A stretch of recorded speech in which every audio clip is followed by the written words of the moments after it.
Jha, respond to this. Conviction hasn't been stayed. So essentially, the BJP can still go to people and say, hello, he insulted everyone who's called Modi. May I remind Mr. Anthony to kindly read the Supreme Court judgment and not come here and mouth the brief given to him by the IT cell of the BJP. I'll tell you why. The Supreme Court has made very stringent comments, by the way, Mr. Anthony, on the way the Gujarat court or the Gujarat judiciary has handled Mr. Rahul Gandhi's case.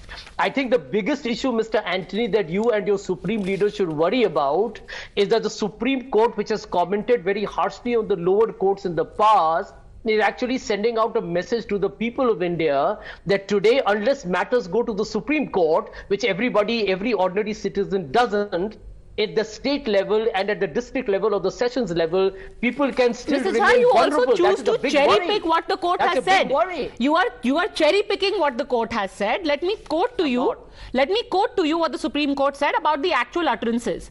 There's no doubt that the alleged utterances by the appellant are not in good taste. A person in public life is expected to exercise a degree of restraint while making public speeches.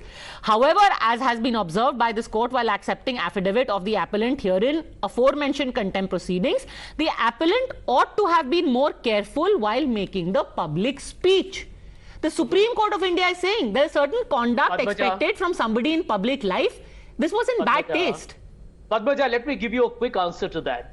If you go by that logic, I can tell you from Prime Minister Narendra Modi down to Amit Shah, the kind of hate speeches, provocative speeches, Kabristan, Shamshan, you can know the perpetrator by the color of their clothes. We all know what Amit Shah said during the Karnataka elections. Anil Antony is from Kerala. He will know. And by the way, Anil was part of the Congress, campaigning for the Congress, when Amit Shah made those extremely, in my opinion, disparaging statements about the color of the flag being used in the Wayanad and the Kerala state during the elections. So what are we talking about? I just believe that the BJP will find itself cornered because in elections it makes hate speeches and gets away with it. Now the world is going to watch. We are all going to watch the BJP. We are all going to watch Modi and Shah speeches because the only way they get votes is by polarizing India. We'll be watching you too, ladies and gentlemen. Okay, Smita, do you say